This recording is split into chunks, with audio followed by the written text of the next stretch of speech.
మాకు పౌర్ణం వచ్చినాము, అది జరగగానే అమ్మకు మొక్కుబడి చెల్లించుకుంటాము. మేము పెళ్లి చేసుకుంటే అడిగినాము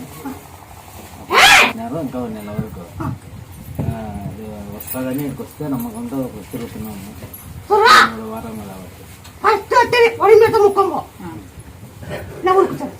అమ్మకి తిరిగితే ఒక 3 వారం కాబట్టి ఇటుకు వచ్చినాక బాగుంది మా మాకు 3 వారాలు అయింది కాబట్టి కారు తెచ్చుకున్నాము. ఇటుకు వచ్చినాక మళ్ళీ లెటర్ ప్యాడ్ కానీ ఎమ్మెల్యే నుంచి లెటర్ ప్యాడ్ వచ్చింది. ఇంకా అదొకటి అనౌన్స్మెంట్ లిస్ట్ లో పేరు వస్తే చాలు మా మళ్ళీ ఆయనకు మొక్కుబడి చెల్లించుకున్నాం. ఇటుకు వచ్చినాక బండి తెచ్చుకున్నాం, కారు తెచ్చుకున్నాము. కొంచెం బాగుంది ఫైనాన్షియల్ వచ్చిన మళ్ళీ చాలా రోజులే కాబట్టి ఈరోజు వచ్చిన బండి కూడా తీసుకొని వచ్చిన. ఇప్పుడు 5 నెలల నుంచి బండి 30 లక్షలు.